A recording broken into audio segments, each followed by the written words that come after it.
We have time for some discussion, a lively discussion. Let's go around, take some questions, then we'll let the panelists speak.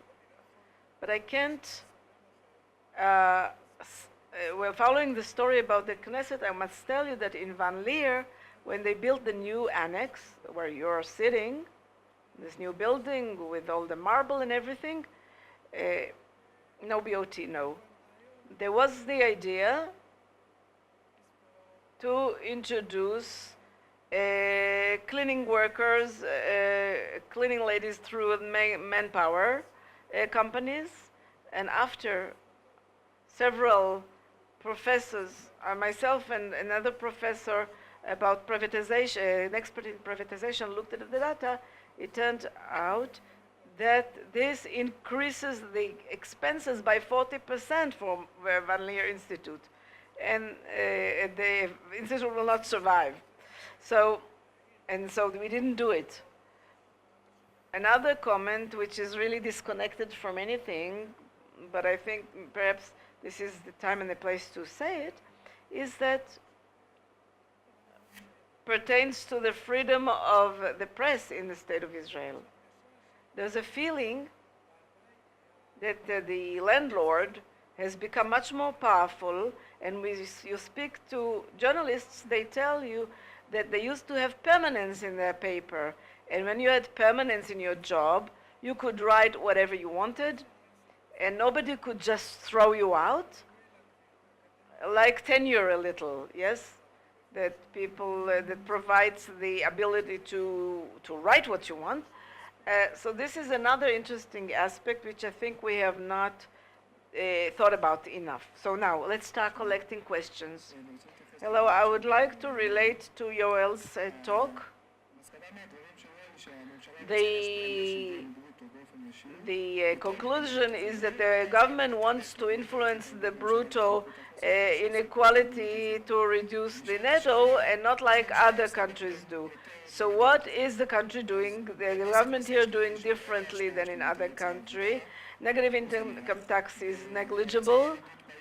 The expense on active help for employment, like vocational training, is low.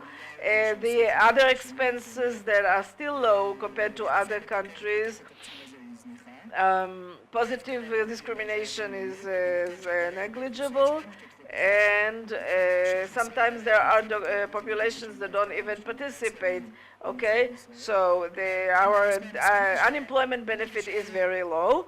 So the government does not spend anything, and not because they are afraid of negative incentives for the labor market. So when we look at how many billions they added to each budget item, because often it is presented like that, oh, there's a big population and there is a lot of economic activities, so we added some money.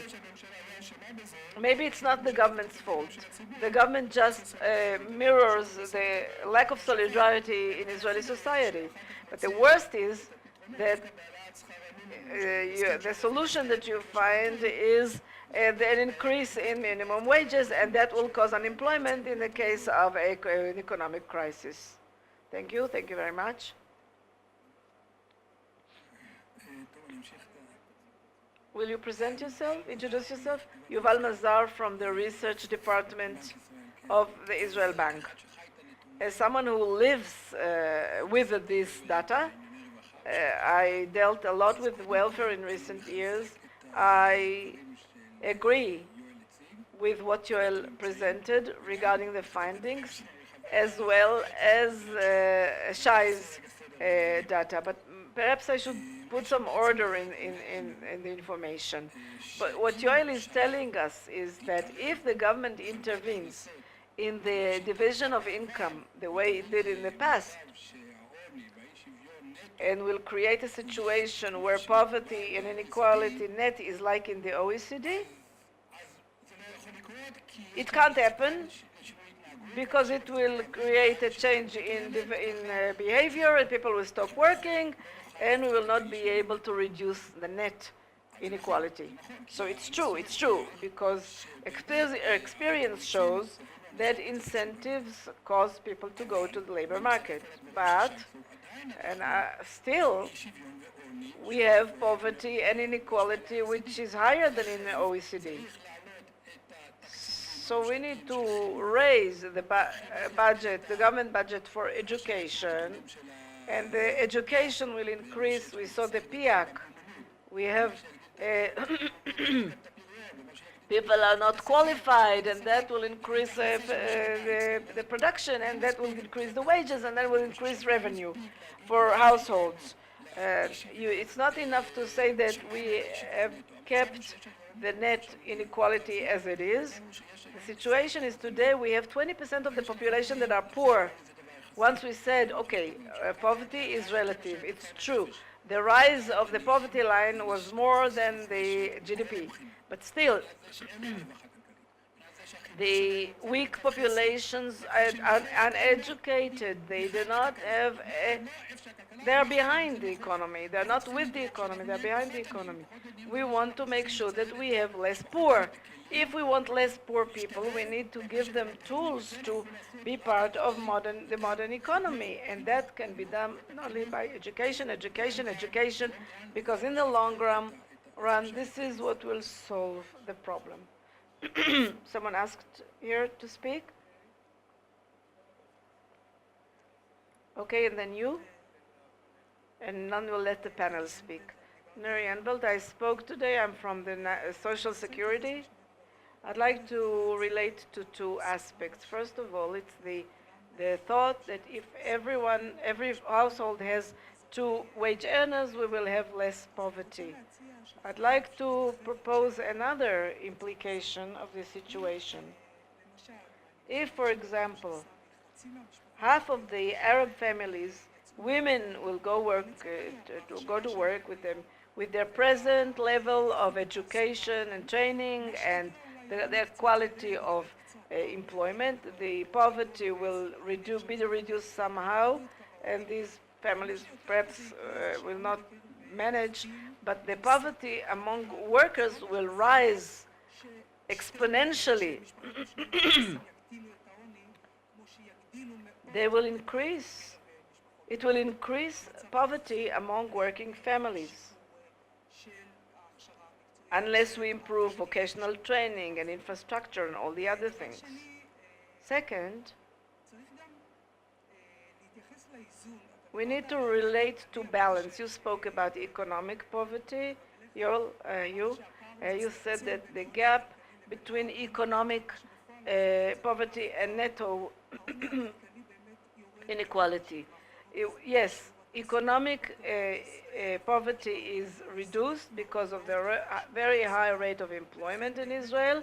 So we do see a decrease in economic poverty, while there is a net poverty which is very high and very unstable.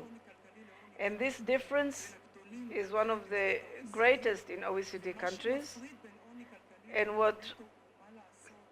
And the difference between them is transfer payments. And I'm not just talking about education, but there are also for the short-term payments, and I think we should stop being afraid of them. Thank you.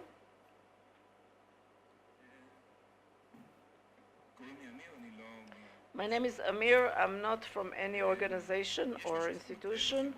There's something misleading in the connection between Germany and Israel, because labor discussions in Germany are conducted with a functioning welfare system, and the poverty is not real poverty. While in Israel there is real poverty.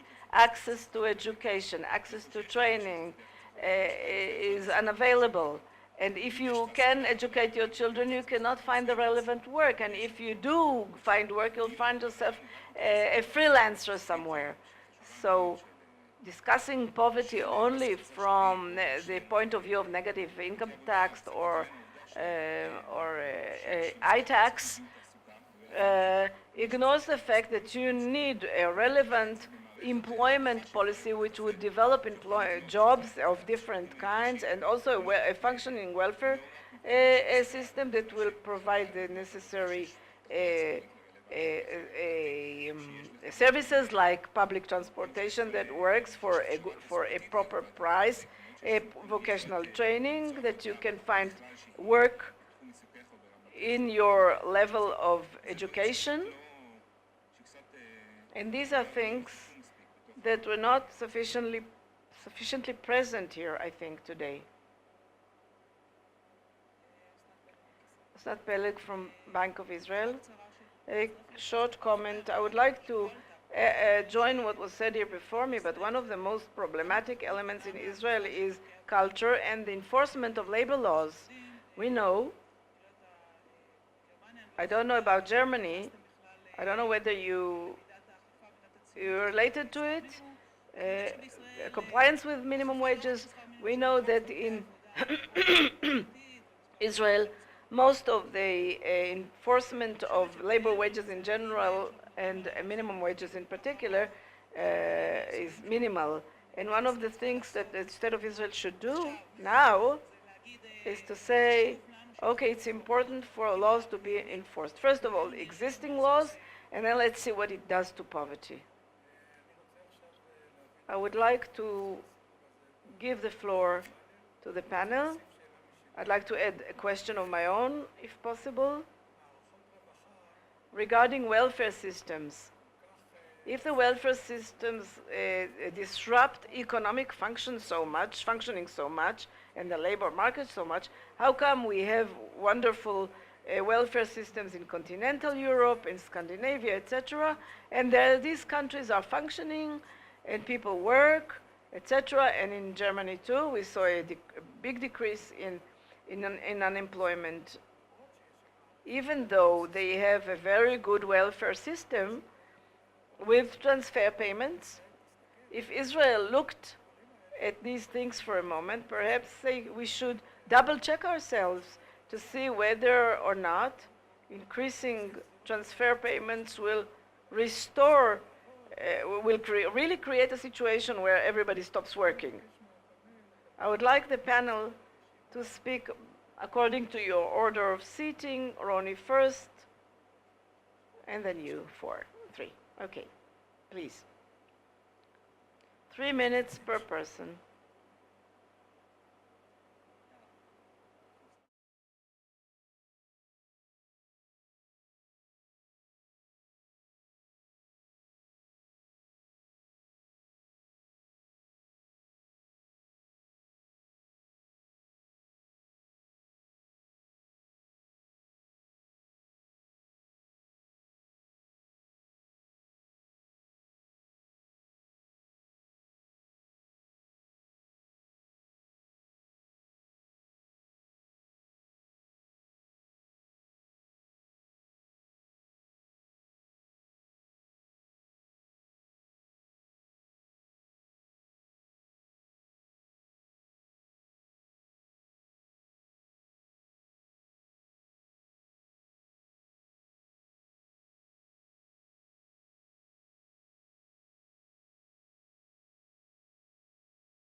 Yes, so most of the questions were to me.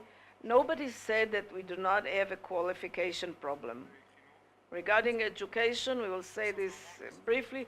We collected a lot of money for education, but it is not effective. The problem is not the expense. The expense grew while the results were not sufficient. We want to see why we cannot manufacture better education with the money that we have. So it grew exponentially without correlation with the GDP or with the growth of population, and still it is not an effective system. It does not give us the results that we need. Regarding an increase of transfer payments, excuse me, Avia, but we have a short memory. We've been there, we've done that. Before 2003, we increased dramatically transfer payments. The inequality grew up brutto and netto because people left the labor market, and it happened. Look at the data and you will see that when children's allowances grew, it removed people from the labor market. If you look at the Orthodox population, the level of participation of Haredi men before the Ben Shachar committee, in which they replaced their credit points to allowance, you'll see the difference. Regarding poverty in Israel, we have to relate to the demographic element. It is relative, poverty is relative, and pertains to the size of the families. You cannot compare households in Europe and in Israel. We have to understand this. I did not say that we should not take care of all these topics. Regarding the differentials, the problem is political. The people who rule, who control these budgets are local authorities. There is a political problem to move budgets from weaker to stronger local authorities. And we can't do it. We can't manage to do this. Regarding comparison with the European model, yes, the Israeli model is different than European one because Israeli society is different, especially it is unlike Scandinavian society. But I think that European societies change, the level of homogeneity is changing. I think that in the ability of the Scandinavian countries to take so much taxes when it is clear that it is not Swedes who are paying for other Swedes, but it goes to a different population, their ability to continue with this is problematic. And the proof is that the gap between the brutto and netto inequality in these countries is growing. We saw what happens in France. The government has 50% expenses and compared to GDP, so it is not sustainable. The Israeli system has many problems, and we need to deal with many things. Of course, employment is not the panacea for all the problems, but I think that if we have two wage earners per family, at least if they are poor, they will not be very poor. The depth of poverty will be decreased. The important thing is that they have more money and purchasing power, and then they'll be able to give things to their kids and do a lot of other stuff. Thank you.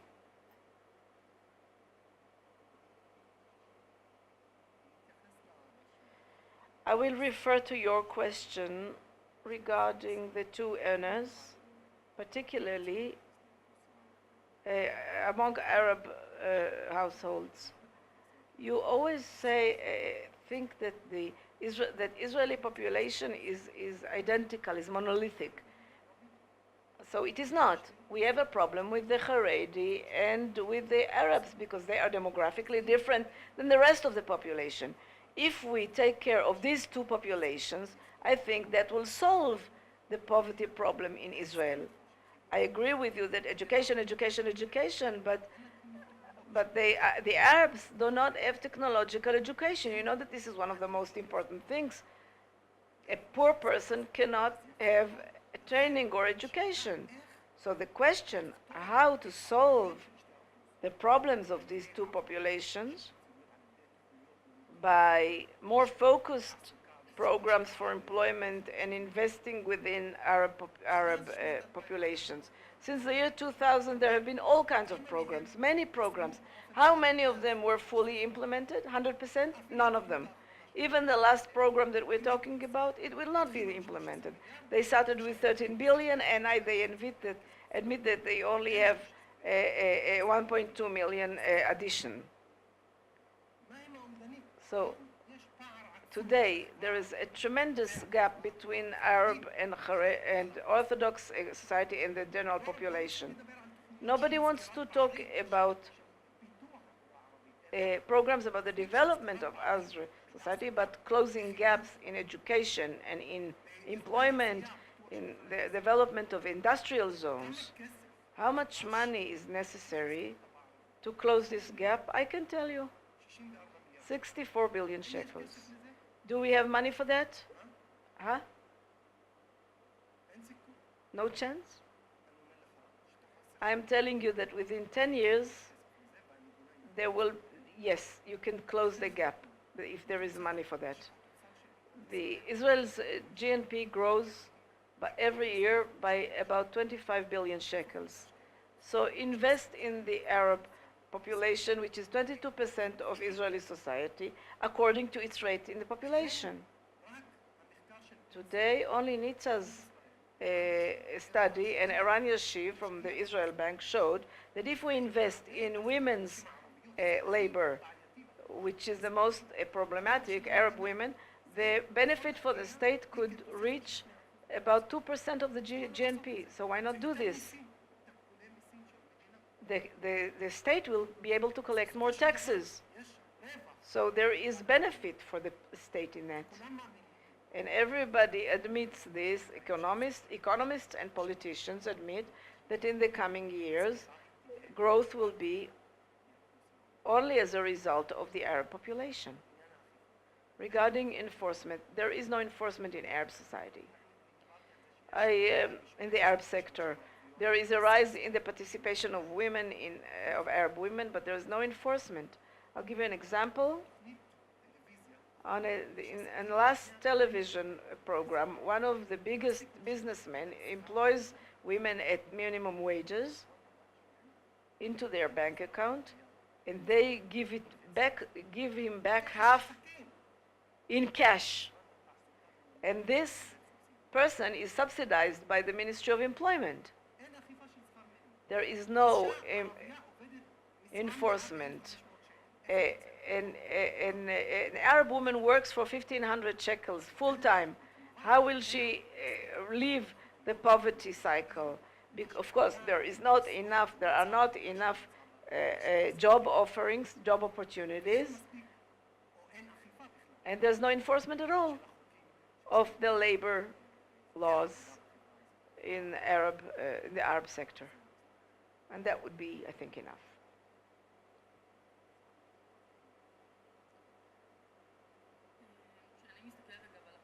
When I look at Arab society, and I visit there very often, I did a conference together with Knesset member Zuhair Ba'alul about the employment of young people in Arab society, and we also did shops about how to write a CV and how to behave in a job interview.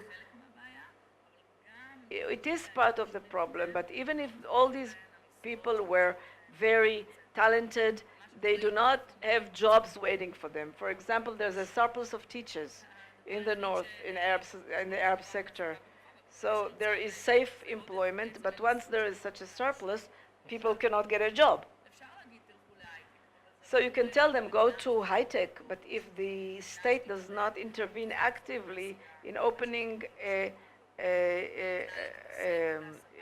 industrial zones, in finding academics and giving them vocational training for other professions where there is demand, well, you know, the market is not doing wonderfully well in making people find better jobs.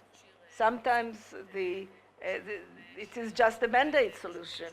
If a Druze woman worked as a seamstress in her village, you're not going to teach her high-tech now.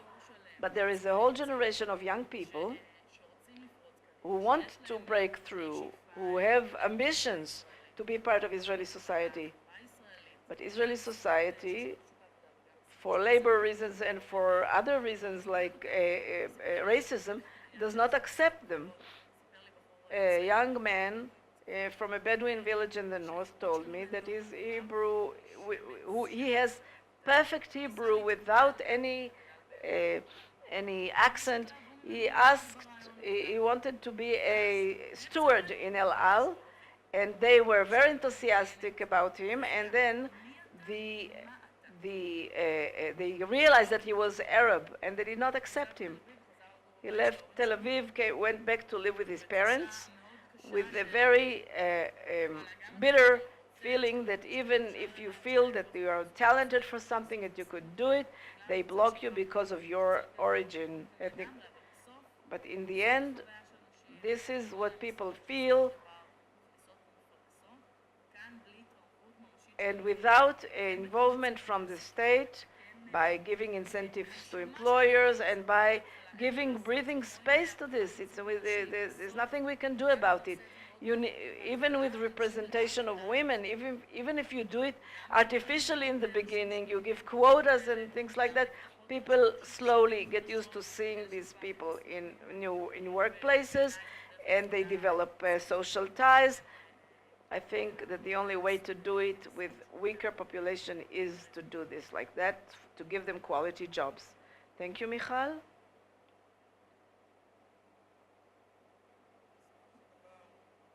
In the end, I think we've reached the question that we work on in Leer Institute, which is what are the limits of the state's ability to do things, of the public, in general, of the free market to do things.